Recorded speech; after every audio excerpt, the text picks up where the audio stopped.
No matter if points are gained or points are lost, there will be much to discuss. For analysis regarding tonight's Winnipeg Jets game, here are Dave Manouk, Ezra Ginsburg, and your host, Drew Mandel. The Illegal Curve post-game show starts now.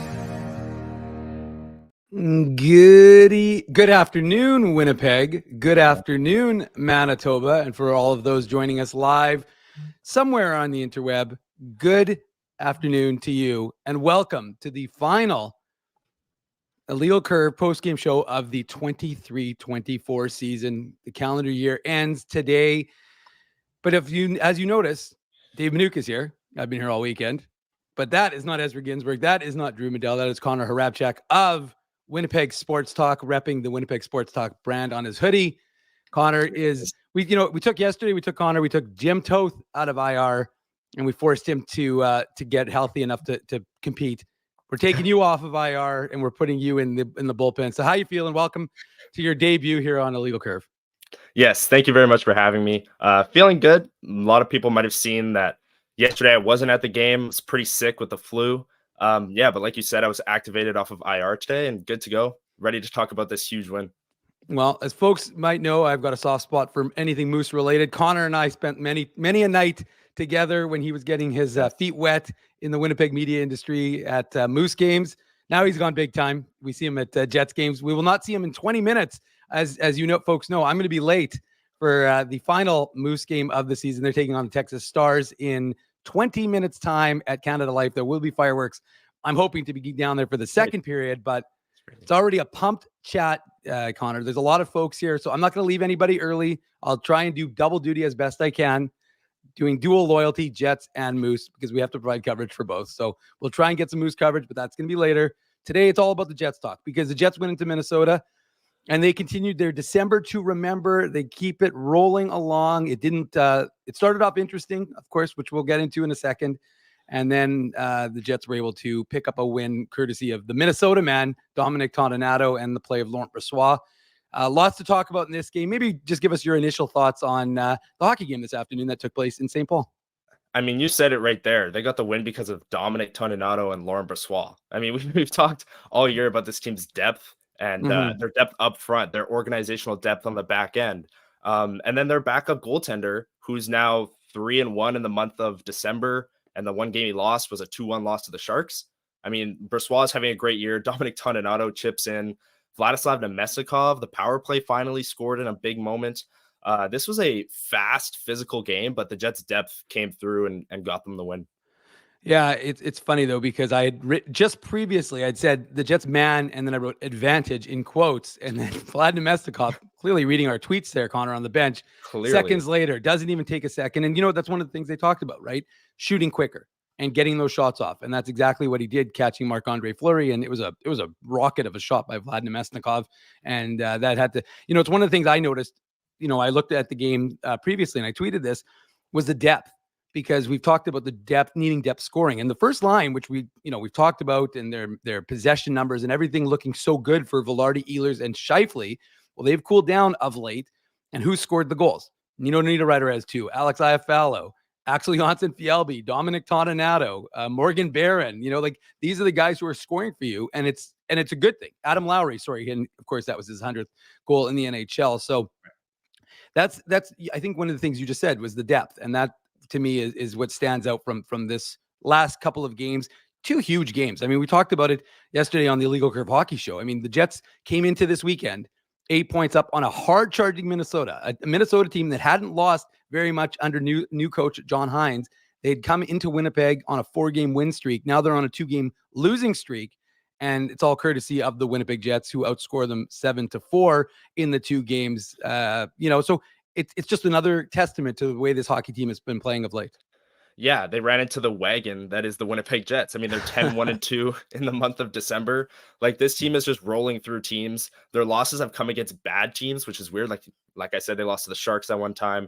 They lost to the Blackhawks just on Wednesday, and then they come back with these 2 wins. I mean, it's really weird to see the Jets kind of play up and down to their competition, but when they play up, they play really high up because they blew out Boston at home. They just swept Minnesota back-to-back with goals from Toninato and a big game from Laurent Brossoit. This team is rolling. The December is maybe one of their best months, like as a team ever since they returned to Winnipeg. 10-1-2. That's really impressive. And they're getting it from everyone. Like you said, the top line isn't even rolling right now. I think their possession numbers have stayed kind of the same, but the goals aren't going in. Yeah. But the other lines are picking up the slack, so it doesn't even matter. Yeah, no, there's no question about it. And I think Jets fans have a lot of reason to be happy because I think that the team, look, you knew that Minnesota was going to want to win it for Fleury. Marc-Andre Fleury is a very classy guy, and he's playing, it's amazing to think that his first NHL game came 20 years ago, in 2003. And so, he's playing in game 1000, and the players were respectful, and they went over and congratulated them. The fans in Winnipeg congratulated Marc-Andre Fleury when it was announced on the scoreboard that he played in his 999th game unexpectedly last night yesterday afternoon, I should say, in Winnipeg when he came in relief in the third period. But obviously we have to get a little bit of that game into today's game because before the game it was announced that Nick Petan, the free Nick Petan movement was realized as he was recalled from Iowa, and Zane McIntyre, who I think I saw our friend Brad Schlossman, who works for the Grand Forks Herald, wrote, I don't think he's played an NHL game since 2018-19, but Zane McIntyre came up from Iowa to back up because Gustafsson wasn't available because he was injured in yesterday's game. He played 2 periods in Winnipeg, but the more important one was Kirill Kaprizov, who of course was knocked out of the game by Brendan Dillon. And I'm not even joking. Like Drew and I were doing the post-game show. I hadn't even seen the hit really, so I didn't really know what was going on. And I honestly thought he just got killed based on kind of what I was hearing. And I saw it and I was like, yeah, it's a cross-check, but it didn't. It's kind of like a million cross-checks we see in the NHL. How many times did that happen in this game? Like the game today was played so below the goal line, and there's players battling. They're doing those little cross-checks, and it's like it was so nondescript. Yeah, I totally agree. I didn't see it at first either. I watched the replay and I was kind of like, oh, that was it? That knocked him out? Clearly just caught him in a bad spot. But the whole Twitter reaction of him being dirty and come on. Well, I jokingly tweeted that I think it's probably a good thing that the Jets and Wild do not play till February 20th because I think these fan bases need a break from each other and we'll get into it during the recap. When I saw what, the Cole Perfetti was, I saw the play when Hartman hit him in the face-off, and then it was like folks, and so I tweeted it, and folks took my tweet, and it was like an attack on every guy in the Minnesota media. And I was like, look, I'm just making an observation. That's what we do here. But, again, like I said, plays happen. There's a lot of dirtiness sometimes, but it's almost as if, the fan base has acted like they've never seen a hit before. And somehow one team is particularly dirty and da. So I just thought that was the dirtiest team in the league. Yeah, exactly. So it's probably a good thing that, and the other thing I tweeted, which I think is probably a fair assessment, Connor, is that, now that the game has ended, both sets of fan bases who, because there were a lot of Jets fans, obviously in the XL Energy Center, I think are going to head down to US Bank, and then it's US Bank, right. I think, right? And go see the Vikings play. Who are they playing again tonight? They're playing the Packers. Right. So the only Jets fan who I know won't be celebrating for them is Sarah Lesky because she's a big Packers fan. But she's not a Jets fan. She works for the Jets, and I know I had some pushback from some folks who said they weren't Vikings fans, but I suspect there are a lot of Manitobans who support the Vikings. So the Wild Jets thing will subside, and then they'll all go cheer for the Vikings. Right. Yes. It should be interesting. They do need a break from one another. I totally agree. And the Twitter mentions, people are going crazy. And then after last year, it was bound to bleed over into this year. I mean, last year was the pinnacle of that. I remember like the whole Rick Bowness thing that he did to Dean Evison, and then the Ehlers hit. Like those were two of my most engaged with tweets like I've ever posted. So that was bound to bleed over. There was going to be a play where people thought it was controversial and it was going to go nuts, and people are going to call each team the dirtiest team in the NHL. But at the end of the day, there was a hockey game to play here, and the Jets won, and the dirtiness wasn't really there. I mean, we can start with the fight right off the opening faceoff, but outside of that, there wasn't really a dirty hit, or there wasn't another fight after that. So it wasn't a dirty game by either side by my eyes. Yeah, I agree with you, and we'll get into it when we kick off the recap itself. But there's no question about it. I think it kind of, you saw what Adam Lowry, the captain, did, went to Pat Maroon off the opening draw and essentially said, like, okay, like let's get my assessment was, let's get this out of the way So we don't have to deal with this throughout the course of the hockey game. We can actually play a hockey game because it's an important game. You know, the Minnesota Wild want to staunch the bleeding, and they know, and I've talked about this both on illegalcurve.com and on these various shows that we do here on this channel, but it's not just the Wild who are charging. Arizona, Nashville won again yesterday. So you've got Arizona and Nashville who are still sticking around. St. Louis isn't done either. So, you know, from the Jets perspective, and I just saw it in the chat, and sorry to the chat, because usually I'm more attentive to being able to bring your comments in when Drew and Ezzy are on the show. But today I'm hosting and Connor's a guest. So this is a little more focused, but we'll try and get all your comments in. But one of the comments I saw was the fact that the Jets now leap into first place in the Central, but more importantly, have games in hand on, not on Dallas, but they do have them on Colorado. So, you know, that's significant. And, you know, when Rick Bowness talks about, and the other thing we have to talk about, because it's remarkable and it doesn't seem to be getting a lot of mention, 25 straight games without allowing more than 3 goals in a hockey game. Yeah. That's absurd. And that speaks to what you mentioned earlier, was that Laurent Brossoit and Connor Hellebuck are playing phenomenal hockey right now. Yeah, Connor Hellebuck, his stats in December are unbelievable. He's back as like a top 3 Vezina candidate, top 2 maybe, with Thatcher Demko in Vancouver. He's back to the level we're used to him seeing. And it goes back to that extension, him and Mark Scheifele, dual extensions. That was so huge for the franchise, and it's paying dividends right now. And then Laurent Brossoit, I said it before the season that you don't give a backup $1.7 million, especially with backups across the league. You see you're getting league minimum. Like Dave Riddick got $900K, who was the Jets backup last year, and then went to the AHL, and now he's up. But usually NHL teams are going and paying backups $900K so they can just, you know, have them fill in for a couple guys, give their starter a night off. But no, they gave Laurent Brossoit a $1.75 million contract. They need him to win big games, and that's what he did today. He was fantastic. Yeah, and it's funny because the concern, of course, in the beginning of the season was the shakiness of the netminders. Maybe they were just not used to the Jets being a better defensive team and controlling the game a little bit more, and being just their 5-on-5 play being much better than it was. But you know, the folks who were expecting this team to kind of fall back into old habits, we're not seeing it. And even when the Jets are down in games, we're not seeing them out. You know, and it's been multiple games, whether they're, you know, you obviously if you're a Jets fan, you want to see them out ahead, but when they're down, they're not reverting to bad habits. They're kind of maintaining the structure that Rick Bowness and company have installed in them. And as a result, they're able to, you know, again, stick with the plan and come back and win games. And that's something that obviously is very important and has led to them being the number 1 team in the Central Division as 23 comes to an end. Yeah. And to further your point, like the Jets were down 2-1 early in the third period in this game. And then within 3 minutes, they had the lead again. Like that's pushback that Rick Bowness probably liked. But it's nice to see from a Jets team. And people ask, you know, how's this team different from last year? That's one of the reasons. They're deeper. They have more, they play more consistently, and they have more pushback. And that's really where that starts and ends. And Hellebuck and Brossoit have been a big part of that. But the forward depth obviously came through in this one. They've been a big part of that as well. But they could have easily rolled over. Minnesota's been a good defensive team since John Hines joined.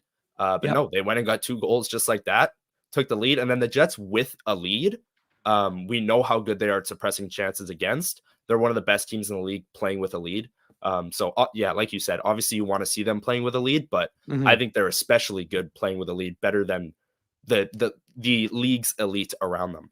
Yeah. Now, Connor, you've got a request from James Robinson. He wants you to change your backdrop to the saxophone Squirtle. I don't know if that's possible. And it's funny because I don't want to admit, I was asking Connor, you know, I was texting Connor when that whole saxophone Squirtle thing was going on. And I'm like, what am I missing here? What is going on? So Connor was nice enough to explain to me what saxophone Squirtle was, because I was a little out of the loop originally. I'm like, I could Google it, but I'm too lazy just to explain it to me. So Connor gave me the 411. Yeah. When that whole thing started on Twitter, and then they said it was going to be like played at the next game, my hand was on my phone, like on the desk the whole time. I was waiting for it. And then it came up and I started videoing it. I was so ready. I was like, oh, people on Twitter are going to love this. And it's taken off. It's hilarious how it's turned into from like an internet meme to like a big thing online. Yeah. But you know what? That's the fun of the game, and it's good on the Jets. And Quentin Robb specifically, who does that stuff for the Jets, he recognized the opportunity, and again, you get engagement. So that's one of the things that you want to see. Obviously, a sold out crowd yesterday, a fun environment. We weren't there, of course, but it was made for a good environment, and that's one of the things that I think folks are liking. Joe from Winnipeg asked. Sorry, go ahead. Okay. There was a fan actually with Go Jets Go and a photo of a saxophone Squirtle at the Minnesota game. They showed it on the broadcast. So it's international. It's traveling. There you go. There we go. You're getting folks engaged. Just to answer Joe's question, no, it was not the Drew Mandel drunk experience. I think last year the final game of 23 was, well, I know it was Ezzy and I, because Ezzy wore the glasses that said Happy New Year's, but I'm pretty sure it was that late game against the Oilers, if I recall correctly. I think they played in Edmonton, because the Moose played an afternoon game, finished that responsibility, and then I came home, and I believe they played like an 8:00 start against Edmonton. So it was not the Drew Mandel solo experience. That's only happened one time, and we've shut it down, ever happening again. This is, of course, is the Illegal Curve post-game show. You're listening to Dave Minuk. I'm in the hosting chair today. I'm joined by Connor Harabchuk, Winnipeg Sports Talk, my frequent partner in crime in the press box, sitting beside me. So he's joined me today to sit beside me to talk about today's Jets 3-2 win. We do this after every single Jets game, so make sure you've hit the like button. Make sure you're subscribing to the Illegal Curve Hockey Show, or our YouTube channel specifically, and then you can join us after every single Jets game. And it seems like, as Connor just detailed, in December at least, it was oftentimes you were joining us after a win more than a loss. So the Jets added to their wins today in Minnesota. They pick up a 3-2 victory. We will, of course, get into that with the Betway game recap. We do that each and every time the Jets and whichever opponent they're playing. Connor. I just call you Connor. Whoa. Sorry, I was doing two. See, this is the problem. Doing too many things, reading names. We're about to do it. Let's get into it. The Betway game recap. The Betway game recap.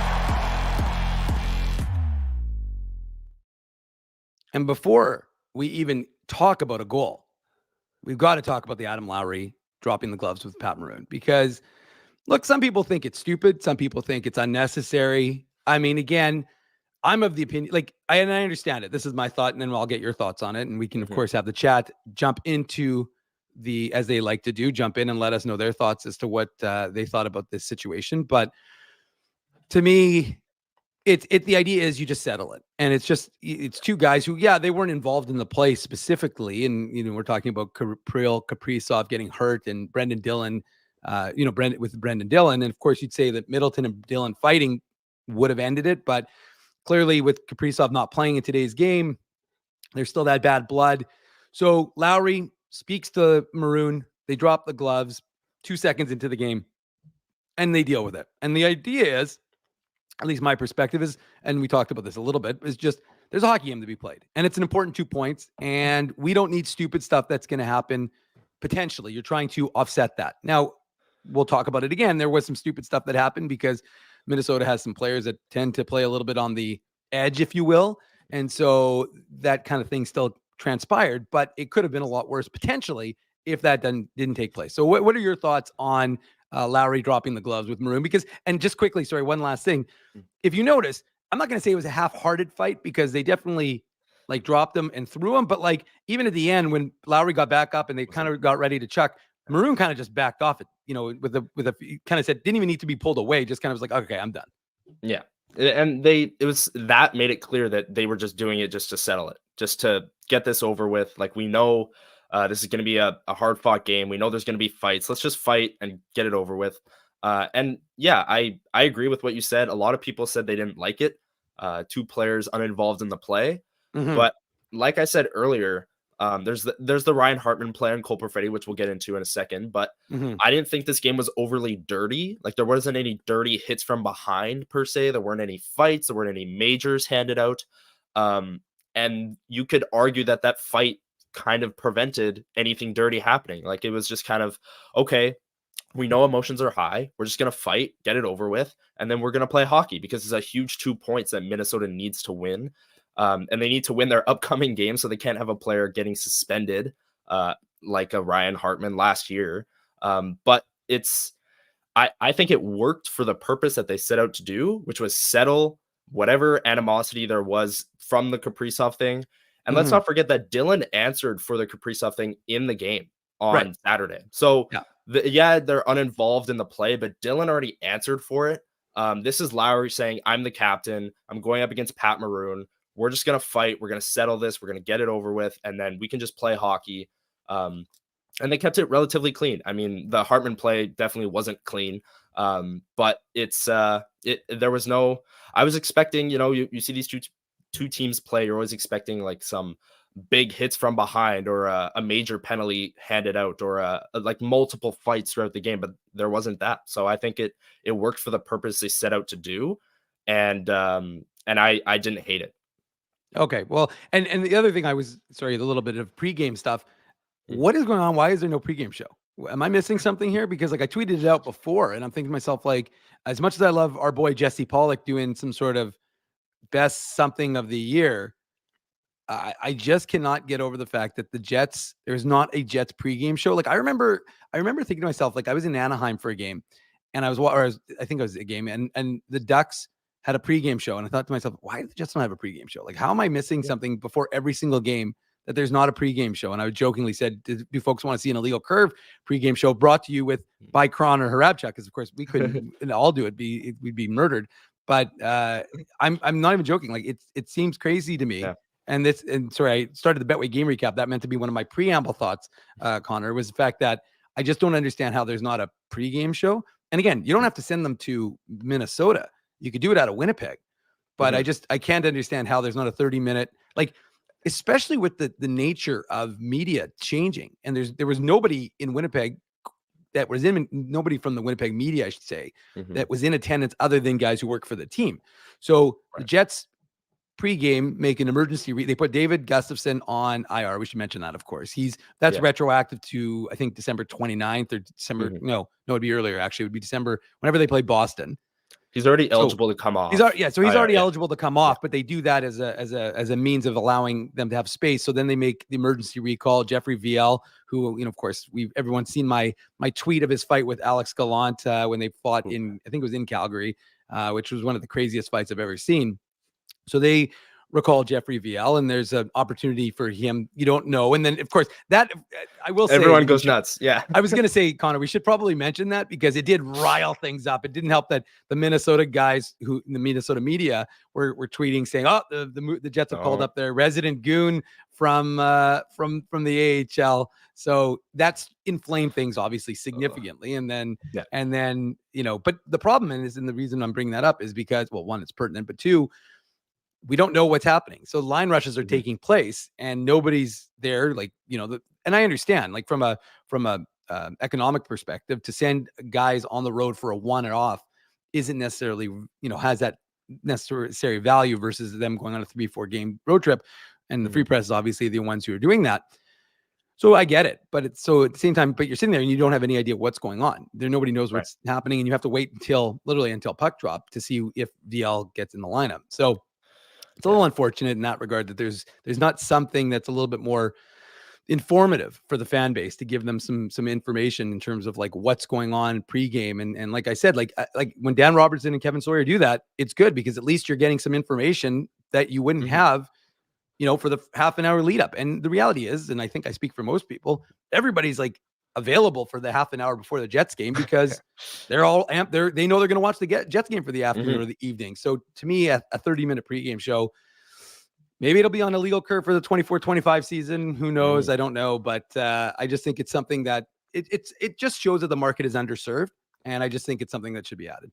And on Saturday, I totally agree with you, by the way. And on Saturday, it even said, like on at least on my cable viewing service, it said Winnipeg Jets pregame, and then you click on it, and it's the highlights of, or it's like the 50 best moments of whatever. So I got all amped up for a pregame, get some, and then John Liu, that was the morning Kyle Connor skated. And John Liu tweeted out like, we'll have more information on our TSN show. So I was like, oh, Jets pregame. I want to tune in because I want to see what John Liu has to say about Kyle Connor. And then there just wasn't anything there. And then they said it on the broadcast, like middle of the first period, they gave an update on Kyle Connor. But Yeah, I totally agree with you. The market is absolutely underserved, and they're in dire need of a pregame show for sure.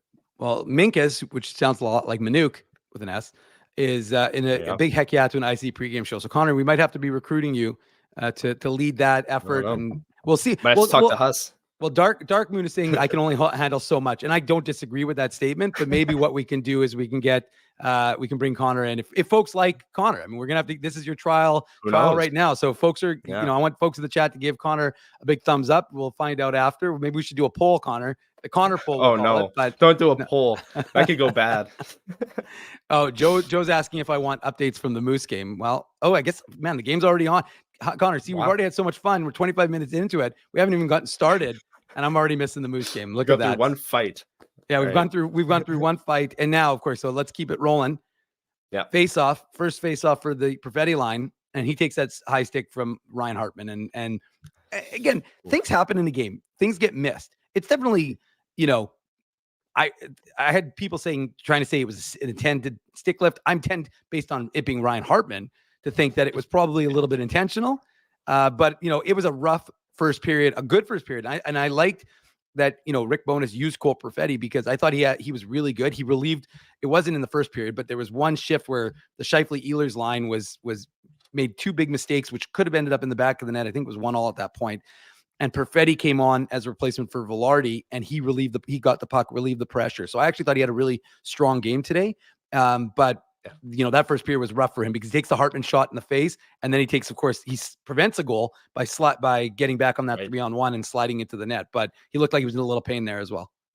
Yeah, and I think he just turned it out to be winded because that reaction, like he's kind of holding his ribs. I have no clue, but yeah, I thought he seriously got hurt because of the way he reacted, but then he stayed on the bench and he was out there the next shift. But yeah, Cole Perfetti, I thought he had a great game as well. But that face-off play, yeah, you could call it like he's going for a stick lift. I agree with you where it's Ryan Hartman, so my mindset changes on that. If it was like Sebastian Aho or whatever, Joel Eriksson to stay on the same team, I wouldn't be as inclined to call that intentional, but it definitely caught him. He went straight to the bench, and I don't think linesman can call a penalty on that. I could be corrected on that. I'm not sure if linesman can call penalties on the like a high stick, but it happens on the faceoff dot.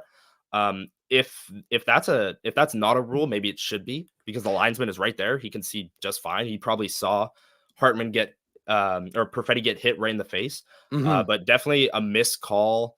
It's blatant high sticking. But it happened so fast, and Perfetti's on the bench within seconds that I don't blame them really for missing it. But yeah, you hate to see that. And then Perfetti, like you said, slides into the net. A rough start and a physical start for Perfetti, not probably what he wanted. You always wonder though, like you're thinking, okay, there's 4 officials on the ice, and they're all watching the face-off. Yeah. So you've got to think that someone saw something. But yeah, I mean, again, like I said, it's one of those plays, and it happens a lot in games, and it doesn't get called, and you live with it. You deal with that reality. And so the Jets dealt with that reality, and it looked like they were going to be, they didn't take advantage of the power play. I thought what was your impressions of their power play? There weren't a ton of penalty calls in the game itself. Good friend Zach Bogosian, who was once a member of the Illegal Curve Movember team, believe it or not. Wow. Back in 2011-12, it was Zach Bogosian, Jim Slater, and I can't remember who the third guy was. Who was it? Oh, maybe Mark Stewart. I think it was Mark Stewart. Somehow there was some sort of cross promotion between Illegal Curve and the Jets, and we had a bunch of Jets who were on our Movember team. I don't exactly understand how that came to be, but it was not a pretty sight with my Movember.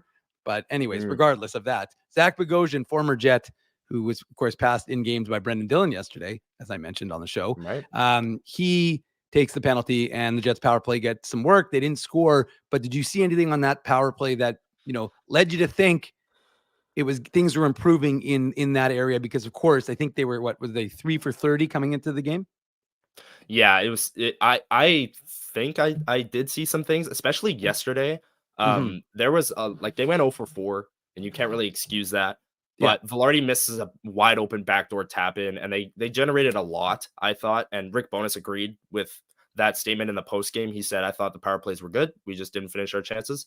And generating something and not having it be a momentum killer is a win at this point for the Winnipeg Jets and their power play. So the first unit today, I thought really struggled with entering and like holding the zone, which has been a common theme. Yesterday they had Adam Lowry come in to take faceoffs because they've been losing a lot of faceoffs on the draw. I thought they were better on faceoffs today, but I still think that second unit is playing better than the top unit right now, especially with the man advantage. And I don't know. The top unit is generating and they're shooting the puck a lot, and that's clearly an emphasis, and that's a good thing because they're generating, something's happening, and they're not losing momentum because of it, but there's still something missing. I don't know if it's movement. I don't know. I don't really know what it is. I don't get paid to know what it is. But yeah, the second unit is clearly outplaying the top unit, and but I like the shot first mentality. Just throw every puck on net. Something's bound to happen. Yeah, and I just, it's one of the things we talk about. Murat Atesh of The Athletic wrote a really good article about the Jets power play and the things that he was seeing that could be improved. And one of the things I thought they did a little bit better of was they weren't staying as married to their positioning, and they were moving their feet a little bit more. So I think that's probably a good sign. But yeah, again, like I said, there was still some stagnation that you don't like to see, and you want to see them, I agree, shoot the puck more and try and generate, because that's really, again, with the PP and the PK, those are the only areas that you have of complaint with this Jets team. 5-on-5, obviously not, and goaltending, obviously not. And those are obviously your more significant areas. But as we've talked about for quite some time throughout the course of this season, that's one area you have to improve. It's just got to get to the average. It doesn't have to be top 10. It just has to be in the top 15. And right now they were 23rd and 26th coming into yesterday's game. I don't know where they are as of right now. We can check, or maybe someone in the chat can share that with us. But the fact of the matter is that it's one of those areas that they need to shore up and they need to get better. And of course, we'll get into it when we get into the third period that they did improve on. But it looked like an interesting period because you didn't know, even like you said, or like we talked about, Lowry and Maroon kind of settled it, but it still felt like it was going to be a physical game. And Minnesota looked like they were bringing a lot of emotion, and there was a lot of emotion, right? Marc-Andre Fleury playing only the fourth goaltender in NHL history to play in 1,000 games. You knew they wanted to win this game for him, because it's one thing to play in that kind of game and it's emotional, it's exciting, and your family's there, but it's another thing to lose that game or win it. And tie that positivity or negativity to that memory. And for the Wild, it looked like, for the first period at least, and they were out hitting the Jets, and I don't know where the hits finished out at, but like they were definitely out hitting the Jets significantly throughout the first and second periods. They didn't, and impressively in the third, I think the Jets possessed the puck significantly more. But the idea was that the Jets just weren't allowing it to change their games too much, but it just felt like the Wild kind of had that edge a little bit in that first period, playing with maybe a little more emotion than the Winnipeg was. And I agree. I think the whole 20 minutes was like that too. I tweeted out that this is going to be a fast physical game, and Winnipeg did not look ready for it in the first period. They obviously changed that around in the second period. I thought they played a lot better than the third. We know what happened. They came back down 2-1. But that first period, I totally agree. It was fast, physical. Minnesota came out with a lot of emotion. There's probably a pregame ceremony for Marc-Andre Fleury. They probably honored him many times. I can't really blame the Jets for getting out physical in the first period when a team comes out with that much emotion. But their ability to bounce back was really impressive. But I agree with what you said about them getting kind of pushed around in that first period. And they ended the period 1-0, I believe, down to the Wild. Yeah, and we'll get into that. For sure. And John Elliott, thank you very much. He points out that the Wild had 16 hits in that first period alone. And so, on one hand, you would say, well, that means they didn't have the puck if they were trying to lay the body. But at the same time, that's what they were trying to do. They were trying to set a tone. They were trying, and it was a good atmosphere. You got Jets fans in the building, and we talked about it. Jets fans, a lot of them were going to be seeing the Vikings game later. So you knew that it was going to have it always increases the atmosphere because it creates, you could hear the dueling chants a little bit. So that to me was something. But again, the Wild looked like they get on the board first. They score. And who is it who scores? Ryan Hartman. So I thought to myself, that's the old literal insult to injury. He injures and then he insults. And so you're thinking, and it was a good shot, but I mean, it was from fairly far away. So you're kind of thinking Laurent Brossoit probably should have had that goal. But Matty Prefontaine, the video guy for the Winnipeg Jets. He's quick to make a call down for them to challenge. Sure enough, they challenge, and very quickly. That might have been one of the quick. It's funny because recently there was one of the longest reviews of all time. This might have been one of the quickest reviews of all time because, and Hartman knew that he was offside. He basically said it on the They showed him on the broadcast, but he's offside, and you're wondering how is that going to change things. But I did think it was somewhat of karma that Hartman doesn't at least get a goal after injuring Cole Perfetti. Yeah, I agree. I saw someone tweet that out. I'm not sure who it was, but I agree with that. I mean, he injured him. He got away with a penalty. And then goes and scores, but he gets called back. So he had a little glimmer of hope there that he was going to score, but he was definitely offside. I'm glad that it was a quick review because on first replay, you're like, oh yeah, like that puck is on the blue line. That skate is in. It's clearly offside. There's no reason to look at 1,800 different angles and take 5 minutes and halt all like pace and momentum of the game, which the NHL officials oftentimes do. Just keep it 20 seconds, boom, offside. Let's keep going. And it was offside. Yeah. And then the Wild, they didn't stop though. Shortly thereafter, they kept it going. They win the faceoff, and faceoffs were not in the Jets' favor today. They were not particularly good. I think the Wild ended up winning 62% of the faceoffs overall in today's game. And folks can talk about the importance of it, but in this instance, on the first goal, it was definitely important. The Wild win it, and then Spurgeon get the puck to Spurgeon, who of course, recognizes an opportunity, shoots it on net, and Marcus Foligno with the redirect or the tip, he puts it past Laurent Brossoit to open up the scoring with 1:57 left in that first period. Yeah, and it was a nice offensive zone like play from the Wild. Obviously, every team has a play that they run, whether they win it back to the right D or win it forward or win it to the left D. There's different plays that all these teams have installed. And it was clearly a play because there's walking the line, and Foligno is like the only guy kind of in the middle of the ice with his stick down, ready to deflect it. So he shoots it, deflects it, and Brossoit gets beat. And you can't really blame Brossoit. The Jets' defensive structure, maybe they could have tied up Foligno better, or maybe they could have just won the faceoff, prevented it all, like you said. But I didn't hate this goal from Winnipeg's perspective. Brossoit maybe could have stuck out the pad, but it was a nice shot, nice deflection, and you just they were getting dominated, so you could see that coming for sure. Yeah, you could feel the tide was turning a little bit for Minnesota, even though they knew they had that goal disallowed. And again, to me, the faceoff is critical. But Spurgeon, who he missed, I think 7 games in a row, played his first game yesterday with a lower body injury, and he looked a little more comfortable throughout the course of this game. He's not a big guy, but he plays big. He had a couple good hits on Mark Scheifele. And 55 was definitely a target of the Wild. I don't think there's any question about that. They were trying to make his day uncomfortable, trying to get under his skin, I think. And look, they walk the line, they get the 1-0 lead, and it heads into the first period, and you're thinking, well, that was a pretty feisty period. How are the Jets going to respond? Well, they responded well, I thought. They responded very well in that to start that middle frame. And sure enough, 2 minutes and 8 seconds in, it's the captain. But it's not just about the captain, right? It's about the play in the Jets' end, right? Josh Morrissey takes a hit, gets the puck out. Then you've got Nino Niederreiter lugging the puck up like he usually does. So effective at that. Finds the dish, makes the dish, I should say. And then, of course, Mason Appleton, he gets the puck on net, and then Adam Lowry finishes it off for his 100th of his career. Just an interesting sort of, we talk about it, right? We've already mentioned the idea of depth, Connor, but like, to me, that's what you needed. You needed those guys to kind of bring, Adam Lowry already brought you into the fight. And I thought it was, I guess, fitting that he's the one who gets the goal after having to drop the gloves with Pat Maroon in the beginning of the game.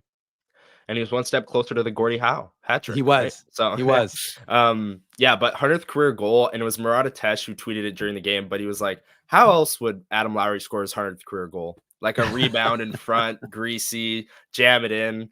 Huge goal for the team after fighting in the first period. Like Adam Lowry and the captaincy naming before the season and what he's bringing to this team right now, and especially in this game, fast, physical, like we said. His importance can't go unnoticed, and it was a huge goal in the moment because, like we both said, Jets got dominated in the first period. So to be able to bounce back and get that first goal in the second and have an even slate and play from there was huge.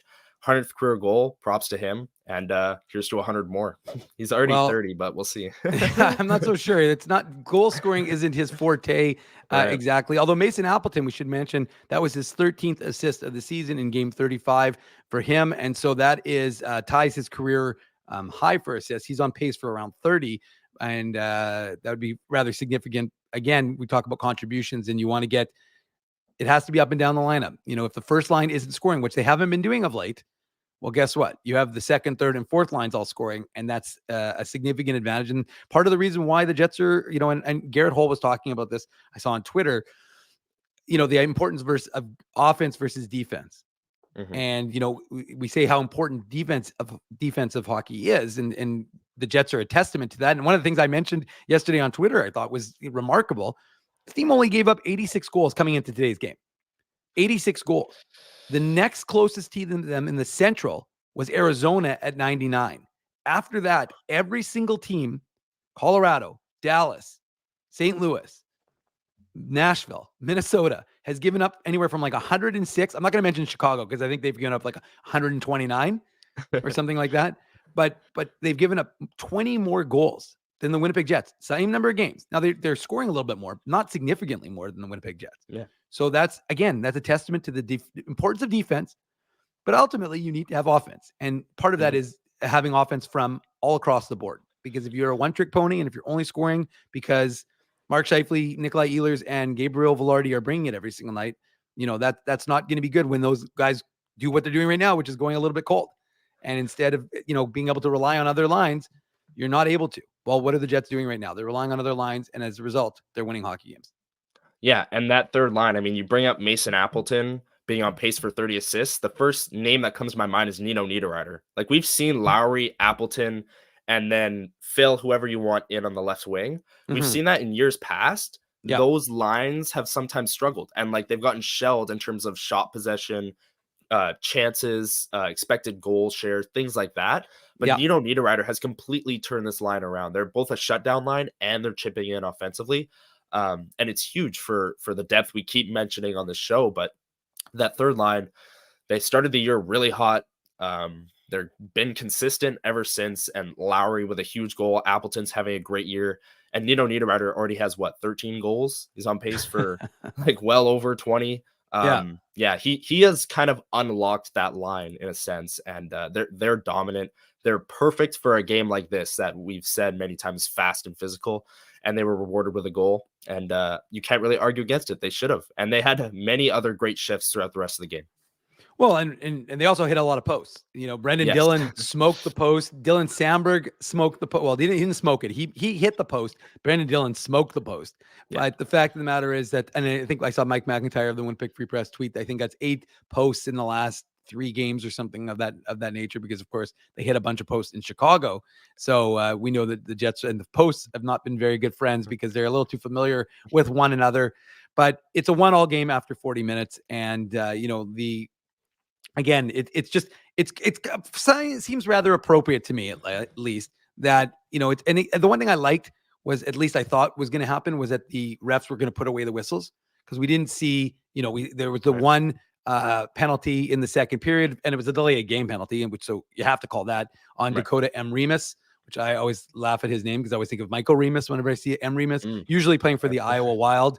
He's been recalled, and he's playing, of course, with the Minnesota Wild. But so there's only the one penalty. The Jets, of course, are unable to capitalize on that opportunity. Again, some good looks, but they just aren't able to finish. Marc-Andre Fleury, of course, is playing pretty well in net at that point. And I thought it was interesting because Minnesota's record, one of the things I thought when I looked at it was they're very good at home and they're not great on the road. And while the Jets have been good both at home and on the road. So it was interesting to see our friends at Betway, who of course are sponsoring this show, they had the odds in favor of the home team, not the visitors. So I thought it'd be an interesting way to go. But the second period ends 1-1 after 40 minutes. And again, it's setting itself up for what I thought was going to be a really good third period. Yeah, and I agree. And the Betway thing, the lines, they had Wild as a favorite. I can't even disagree with that, because when you play a team one night and then play them the next night, it's just too much kind of emotionally, especially when you're going on the road to play them that second night and they lost. it's a really impressive win when you look at the circumstances. And this whole year, Rick Bowness has talked about there's been no excuses. You know, they were down 2-0 to LA on the third game in 4 nights and second night of a back-to-back. They could have rolled over, but no, they scored 5 unanswered goals, came back and won. Tonight, or this afternoon, down 2-1 early in the third period. We'll get into that second goal in a second, but they push back and they win because there's no excuses in this team. They're fighting and they're proving that they're different from last year. Maybe last year's team would have rolled over. This year's team is different. And they've shown it many, many times so far this season. Well, I mean, and it kind of ties in with Rick Bowness's, saying, solutions, not excuses. Right. Yeah. And that to me is what this team seems to be doing. They're coming up with the proper solutions to most of their issues. Again, power play being the number one issue, but for now they are seeming to, again, they're not, there's no really lamenting. Oh, we're down, like you don't see them hanging their heads. And again, part of that, I guess part of the fact that the testament to that is the fact that they're really not out of games, like even if they're down a goal, they're not going down, I mean, obviously they had a couple of 2-0, as you detailed in that one in Anaheim where they had 2-0 deficit as well. There have been some deficits, but generally not significant, nothing that's like overpowering that they need to overcome. So that's one of the things. So yeah, after 40 minutes, tied at 1 in St. Paul. You're listening to the Illegal Curve post-game show. Sorry, Connor. I'm Dave Minuk. He is Connor Harapchak. He is of Winnipeg Sports Talk, where you can catch the Hustler and Remus every day, Monday to Friday. Not this Monday, though. I think they're off this Monday, correct? Off tomorrow. Yeah. I should know because we had Hustler on yesterday on the Illegal Curve Hockey Show, but the boys are on Monday to Friday from 1 till just usually around 3 o'clock. Sometimes they go a little bit long. And you can catch them on their YouTube channel, Winnipeg Sports Talk, for daily chatter. But of course, for the post-game chatter, you come here, or you come here first, then you go to Kenny and Rennie after. But that's where you need to be. You need to be subscribed. You need to smash that like button, of course, and that's what you have to do in order to be part. Well, you don't have to, but we appreciate it. That's kind of the nice thing you can do. All right, getting into that third period, things were looking not so good for the Winnipeg Jets because 3 minutes and 56 seconds. Sorry, if I can read properly. Frederic Gaudreau. I'm never going to pronounce that right because he's from Quebec, so I'm probably mispronouncing it, butchering his name. But regardless, he gets the Wild into this lead with the power play goal, 2-1 for Minnesota. What did you think of the PK? Again, like it's an area of concern for the Jets. They've done pretty well, right? They killed, I think, 1 minute and 56 seconds. A minute 56 of the power play had been killed. I think that was the Neil Pionk tripping one, if I recall correctly. Let me just check, be sure. Yeah, it was the Neil Pionk. They called it high sticking, which I thought it was a trip, but anyways, it was Neil Pionk in the box for high sticking, and then Gaudreau gets that one with the as it wound down. So how did you see that? Did you like what the way the Jets were configured, or did you see a problem in the structure? I think the PK has been fine, especially as of late. This one I thought was okay as well. He had scored on with 4 seconds left. Brossoit's just late to the post on a save that he could have made. It's a tough one for sure. Like he shouldn't have made it, but he could have. And maybe Hellebuck does, but Hellebuck's not the best at moving side to side. He's best when he's calm. So that argument doesn't really hold any weight of, does Hellebuck save it? But the PK and its structure, it's been a concern, but it's flying under the radar because of the power play. And the power play, like you said, was 3 for 30 coming in today. They're losing games because of the power play and they're 0 for 4. But Rick Bowness, after games, is talking about how their special teams is costing them games because the Jets will go 0 for 4 in the power play and the other team will go 2 for 3 on their power plays. And that's where the difference is. But today I wasn't overly impressed with the penalty kill, but I wasn't overly pessimistic about what happened. But I don't know how you saw it. What were your thoughts? Because the PK I thought was fine. I'm the host of the show. Don't ask me my thoughts, Connor. But then they give up the goal with 4 seconds left, and it goes down as an 0 for 1 on the penalty kill, right? So obviously you need results, and maybe you get that save from Brossoit, and we're talking differently about how the penalty kill played today, but I thought they were fine. Yeah. I mean, I thought that there were obviously Minnesota didn't have much on many opportunities, of course, but the fact of the matter is that it's definitely, to me, it's a tough situation because you've already killed 95% of it, and you look like you have, and sure, I mean, if you want to nitpick, you can, right? Like you can nitpick on, I guess, like slightly on how it's played, but they really have their guys tied up. It's a lost battle behind the net, and then the one thing you'll give Minnesota credit for, quick.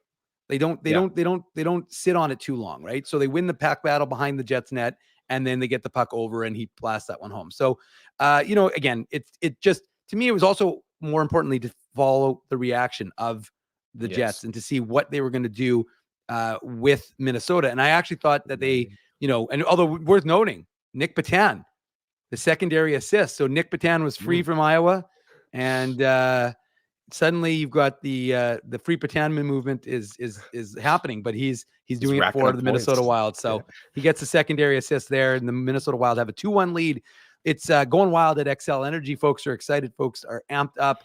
But the Jets, they're not planning on going anywhere because they shortly thereafter also get. And I didn't love all these penalties. Like I just thought that the game was a good game. I didn't think these were particularly good penalty calls. Like the tripping against, like they were fine. Like these ones were okay, like whatever. But it's just like you'd rather, like I thought in the first period the refs were going to start calling too much. These like the Velarde trip is a call. The Pionk, I don't know why they called it high stick because it looked like a trip to me. Those two were legit. I'm just saying, like in the first period, I was like, oh God, here we go again.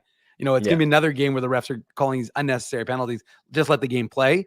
But these ones were legit, and the Jets go to the power play. And who is it? But it's not the second line gets the start, which the second power play unit, sorry, I should say, not the second line. And it's Vlad Nemestikov. And importantly, what did the Jets do? It's interesting because you could argue that it was kind of a, not necessarily a face-off win because it was kind of like in the no man's land, but the Jets do some good work to retrieve the puck. And then Cole Perfetti puts it on Vlad Nemestikov's stick. And again, I don't know if Marc-Andre Fleury is anticipating a pass or if Vlad Nemestikov's shot's just like that good. But, you got to give him credit. I mean, it's a rocket of a shot upstairs. And like he had time and space. I just didn't think that, it would be Fleury. I don't know what he was anticipating because like I said, like there's no, like he's got a clean shot at it. There's nobody really obstructing the lane from Nemestikov to Fleury. And yet Nemestikov doesn't find, again, not a ton of room. So I think got to give Vlad Nemestikov shot credit. That was a great shot, but it ties the game and it just seemed to swing the momentum into the Jets' favor. And Vlad Nemestikov has been fantastic for the Jets this year. Everyone was saying when Velarde comes back, Nemestikov's the guy that's going to slide down to the fourth line. Then you move Perfetti back to the middle, and he's just stayed on that second line. He's been consistent. He keeps scoring. And now he's a part of the better power play unit. Like, I didn't think I'd be saying this in the year 2023. It's not 24 yet, but Nemestikov, what a shot. That second unit, I think going forward might start and be like the first unit. Like Bonus might still call them the second unit maybe, but he might throw them out first more often than not. He already has been doing that since Niederreiter scored 2 against Boston. Right. He started throwing them out a bit more, but I think from here on out, I mean, the first unit, we said it, they're fine. They're generating chances, but the second unit, they score a big goal in a big moment like that. You can't really deny it. And Nemestikov has been great. Well, and I got to give Vlad Nemestikov the Seagram shot of the game. Because there's no question about it. That was the shot of the game. Absolutely, our friends at Seagram's. We appreciate their support. Of course, Drew, Ezzy, and I love the Fireball. We're always talking about Fireball, but they've got a lot of other wonderful drinks that you can purchase at the local liquor commission. So legalcurve.com, we have all their ads. You can see them on there. And if you see anything you like, you click the ads, go to the LC, and you buy their product. Our thanks to our friends at Fireball. No, Seagram's, just kidding. Anyways, so we've got a 2-2 hockey game. Jets get a power play goal, so there's much rejoicing in Jets land. And you're thinking, well, how are they going to follow that up? And again, I thought that they built a lot of momentum from not just obviously the goal, but I thought that their play throughout had been much better. And I think they said it on the broadcast. I think the Jets had been out shooting Minnesota in the third period. It finished at 13-8, but I think it was like like 9-2 at a certain point. Like you could just feel that the Jets were building a lot of momentum, despite the early goal by Goudreau. So suddenly it's 2-1, 2-2, and of course Dominic Toninato. And you know, Connor, one of the things I'm seeing from this fourth line, and I want to interrupt my own thoughts, just to mention, give an update for those who are paying attention. Brad Lambert, he scores a goal to tie the game. So the Manitoba Moose and the Texas Stars tied 1-1 in that first period. I'll be quickly changing out of my sweatsuit into my real suit after this game recap finishes, so I can get down there and hopefully get in the second and third periods. But and the fireworks that are coming, Connor. Apparently, there's going to be indoor fireworks in the place behind you. I need a video of that. Yeah, I will definitely be taking a video. I will definitely. I can't wrap my head around. Like indoor, I've been in that building how many times? I can't imagine where they'll be. Whatever. So I need a video for sure. Yeah, so I'm definitely gonna be taking a video of that. I'm gonna delay my making my way down to the post game interviews so I can film that, because I think that's gonna be rather interesting. But anyways, getting back to this game. So yeah, I thought the Jets were building momentum after that, after the goal to tie it on the power play, and then 3 minutes later on a delayed penalty call, Dominic Toninato. And we talk about the role players, and we've mentioned it already in terms of how many of these role players are scoring for Winnipeg and what they're able to do and all that stuff. But a lot of these guys are just playing with, it's not a fear. It's just a desire. You can see that they don't want to be sent down. They want to be up with the team. They want to show that, again, they're able to do more than just one thing. And so you've got these guys working hard, and, Toninato on a delayed penalty call could have gone off the ice, right? But instead he stays on there. He goes right to the front of the net. He's creating some havoc in front. Brendan Dillon fires a shot on net, and you've got Toninato who cleans up. He gets hit with the puck and then chips it up and over Marc-Andre Fleury. And you can just see the Jets bench, the guys on the ice, they erupt because they know how significant it is now that they've got that 3-2 lead. Yeah, and huge goal and a huge moment. Not a power play goal because it was delayed penalty, like you said. Very close to one, but Dominic Toninato, first of the year on New Year's Eve, ends up being the game winner in his home state, I believe, right? He is a Minnesotan. Yeah. Duluth, Minnesota. Yeah, there you go. I mean, that's the script right there. That's the NHL writing the script. But no, what a greasy goal in a big moment. And yeah, like you said, I thought the Jets had all the momentum at this moment. And yeah, great effort from the fourth line as of late. Obviously, Morgan Barron scores against Chicago.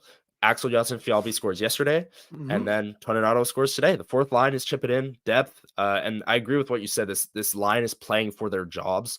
They don't want to be sent back down. Maybe not Morgan Barron in a sense, but definitely the other two. And they've been fantastic. Jonsson-Fjällby's been a forechecker. It's exactly what you want from him. And Toninato's been a face-off guy. He's even chipping in on the score sheet now. He's been a good forechecker as well. And that fourth line's bringing a lot of energy. And most importantly, they're giving the other three lines a breather and not losing those minutes in the process. So they've been great. Great goal, big moment. Must feel amazing for Toninato to score in his home state. Sorry, I'm fighting through the coughs here, Connor, because as you know, you're not the only one who's on the IR. I am as well. But yes, Tico Napoli wants to know if they get a 20% off coupon at Minute Dental with a illegal curve coupon. I haven't worked that out with those guys. If they want to jump in on that, maybe we'll talk about that. But again, I think you illustrate a really important point. I think that the years past, this fourth line didn't necessarily get scored against, but they didn't contribute. Right. We talked about it yesterday on the show, both on the Saturday show and on the postgame show. I'm jealous you have a drink. I forgot one, even though you and I talked about this before before I hit go on this broadcast. Yeah. But no, I think that the the Sacramento Lions and Kevin Stanley, who contributed a little bit, you had guys who kind of treaded water. They weren't necessarily hurting you defensively, but they weren't providing offense. And now you've got a fourth line, and David Gustafson already has 2 goals this year. You've got guys who are scoring a little bit more, and that's again, it just speaks to the depth, and that's the importance of it. So the Jets now 3-2, and it's setting itself up for a really heck of a good ending, and it was fun right down to the end. But in the end, it's the Jets who win that hockey game. They sweep the Minnesota Wild They are 22-9-4 on the season. They're 10-1-2 in December, 25 games in a row, giving up 3 or fewer goals. And Connor, they're 10-3-1 against the Central Division. So the Wild, by the way, who came into yesterday's game, I think they were 3-2, which they obviously, if you can do math, it's only 5 games, and now they're 3-4. But like, it's very interesting that they've played so few games against the Central Division. So we'll see how they fare against the Colorados and the Dallases and the other teams that are all challenging. But kind of a big blow to Minnesota and a huge sweep for Winnipeg to end the 2023 calendar year with a pair of wins to cap off an unbelievable December and end in first place in the Central. Yeah, and before I comment on that, I want to talk about the end of the game there. With about 8 seconds to go, the Wild attempt to take 3 shots from the point.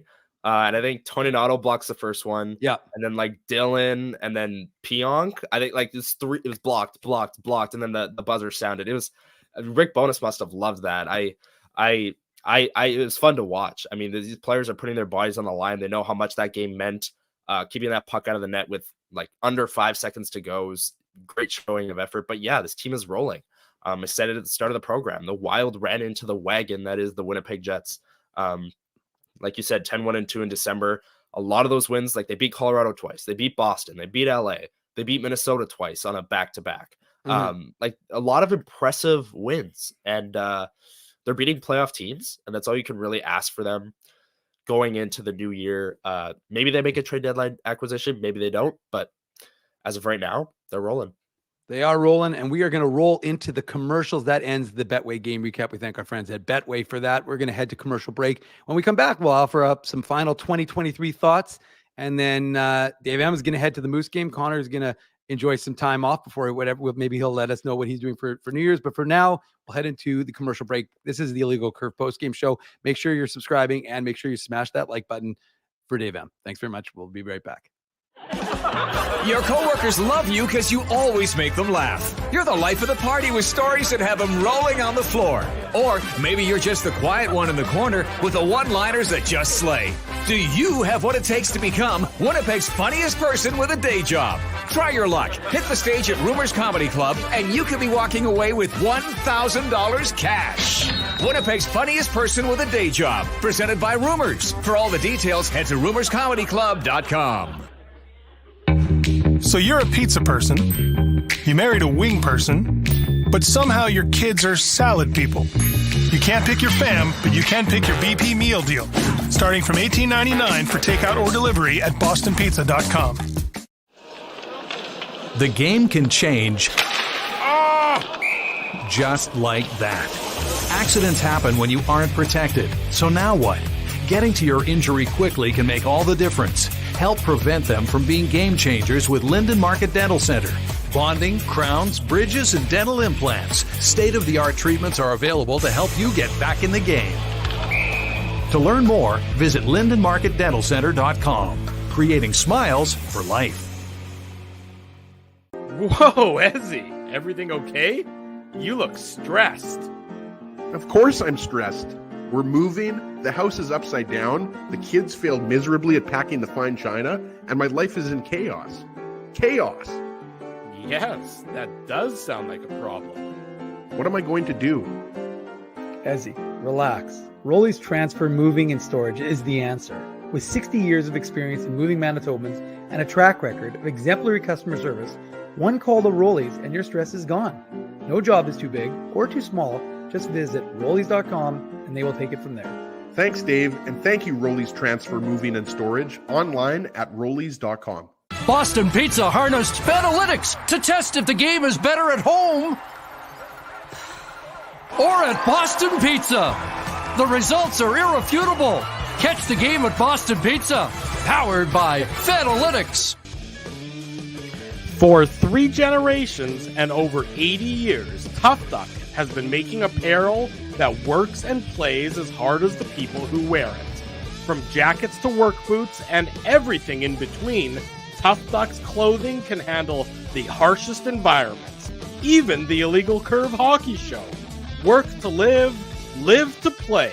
Visit toughduck.com.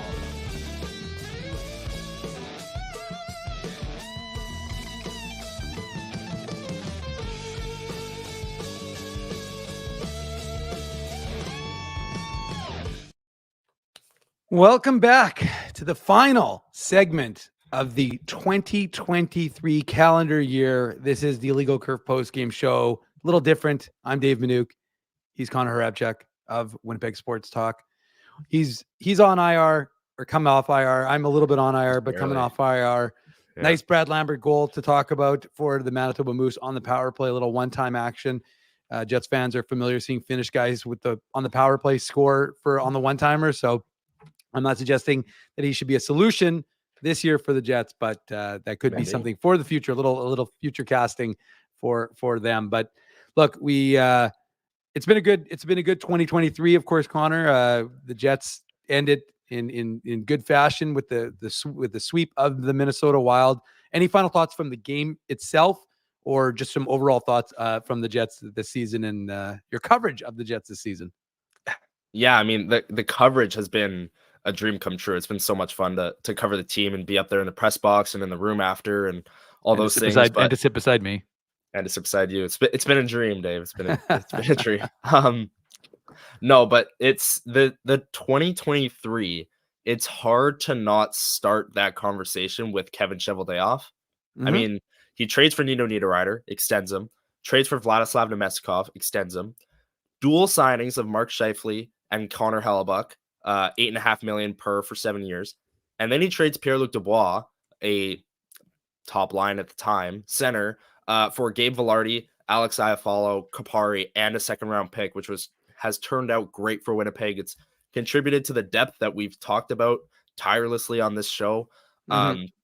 It's been kind of the year of Chevy, and it's hard to argue against that because he's made so many good moves. A lot of people, including myself, thought they were going to have to blow it up with Hellebuck and Scheifele, expiring contracts. And I was thinking back to myself the other day, like, imagine if they hadn't signed those dual contracts. Where would we be right now? If the Jets were playing exactly the way, like everything else was the same, except those players were still both on expiring contracts, would we be talking about how they're going to have to trade them despite being number one in their division? Yeah. All that went out the window. Niederreiter even talked about it when he signed. He said, Connor Hellebuck and Mark Scheifele signing convinced me that this team wants to win, convinced me to come back. It's been the year of Chevy, and it's been fantastic for the Jets so far. They're number one in their division heading into the new year. What can you say? And Joe from Winnipeg reminds you and reminds all of us, let's not forget the buyout of Blake Wheeler. That was huge for this team. Yeah, you're right. No, you're absolutely right, Connor. And you've been a welcome addition. I have to tell you, you're a real good young professional guy who's a welcome addition in my mind to the Winnipeg media market. So I'm happy to have you. And I know the guys at Winnipeg Sports Talk are happy to have you. And I think, hopefully you'll be joining us in the future on more Illegal Curve, whether post-game show, hockey shows, or whatever it is let's do it. Yeah. To discuss the Jets and discuss the Moose. If you haven't forgotten your roots, it's always important to remember your roots, Connor. You never want to forget your roots. And so I'll hold that to you. I'll hold you against you if you don't remember that. Of course, some of us are going to be trading this for a suit. Well, I mean, I don't know what I'm going to be wearing. I'm in sweatpants right now. It might be a little difficult to convince me to breeze in the third period with sweats on. Like, I don't know. Like, well, we'll see about that. We'll see about that. But look, it's been a really good year. And I'm gonna before we go though, before I give my little long soliloquy, of course, we've got some other stuff. I've got to give the Tough Duck hardest hitting comment. The Tough Duck hardest hitting comment.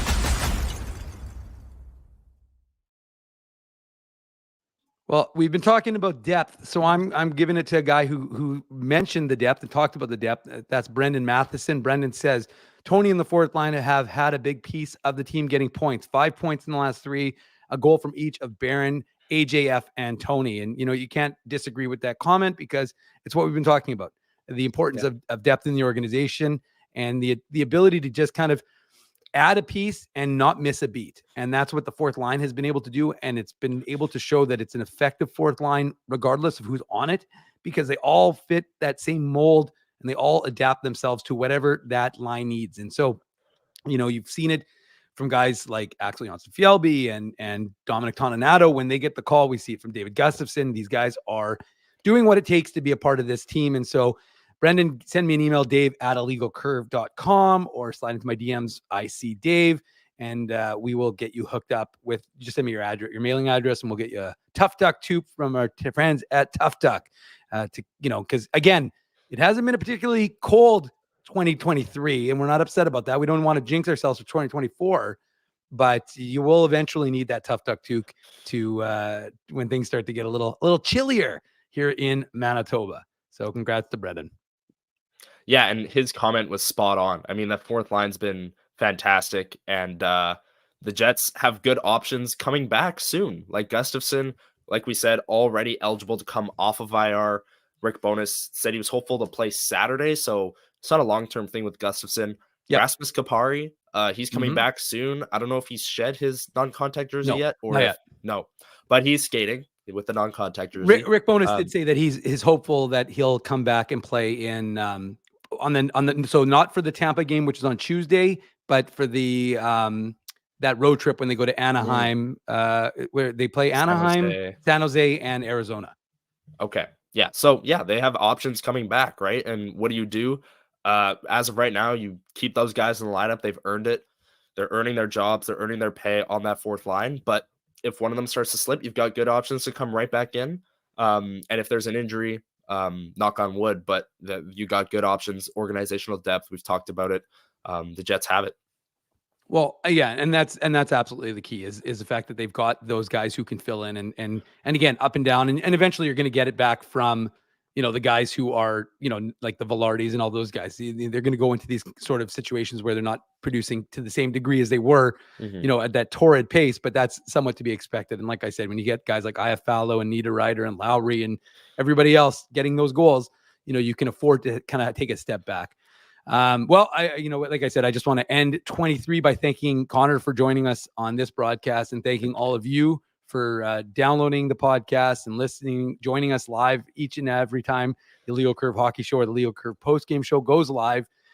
We really appreciate it. We wouldn't be around if it wasn't for all of you. So thank you very much for all of the things that the folks do, because I got to tell you, the chat is what makes the show. And we've been doing, we're coming in February. It'll be the 15th year of the Illegal Curve Hockey Show. The illegalcurve.com has been around for 17 years, but it's because of all of you. And it's because you guys come to the website every single day, and it's multiple times a day, I should mention, and, come and download our shows and listen all the time. So if it wasn't for all the people who listen and contribute, we wouldn't be around. And of course, our sponsors, and Frosty Winnipeg has already got it up, Connor. So I'm going to give a thank you to our sponsors, because of course, without them, we wouldn't have a show necessarily, in addition to all of you. So a big thank you to all the sponsors of Illegal Curve who make the postgame show, the Saturday show, and the website a possibility. They are Rumors Restaurant and Comedy Club, Rob Babenek. I don't think I'm going to pronounce that properly, but we'll see. Linden Market Dental Center. See, that's when Drew's better, because Drew knows that kind of stuff. Linden Market Dental Center, Zappia Group Realty, Betway, Tough Duck, Boston Pizza, Seagram's, Rolly's Transfer, and Farmery Beer. Farmery Beer, of course, home of IC Beer. Connor, we can get you some of that. You're old enough to drink it, so we can get you some of that. Support these fine businesses because of their continued support of Illegal Curve Hockey.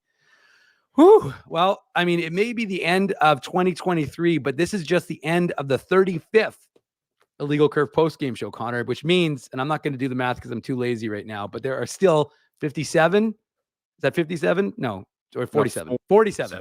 Yeah. 47. Sorry, I did some quick math there. 47 Illegal Curve postgame shows plus playoffs, because I think the Jets are, fair to say, a lock for that. So there will be a lot of that. Just make sure you are joining us after each and every game here on the Illegal Curve Hockey Show, the Illegal Curve postgame show, or, maybe it's a Moose special. And speaking of the Moose, I got to end this show because I've got to get to Canada Life Center, the place right behind Connor, and make sure that I'm covering the Moose for at least maybe this mid part of the second. I thought I was going to be there for the second. We went a little long. We were having a lot of fun. I want to wish everyone a happy and healthy 2024. Hope you have a good night tonight. Everyone be safe and smart out there. And thank you very much for joining us here on the Illegal Curve post-game show. I'm Dave Minuk. He's Connor Harabchuk of the Winnipeg Sports Talk. And we will be joining you again on Tuesday night when the Jets take on the Tampa Bay Lightning. Of course, illegalcurve.com.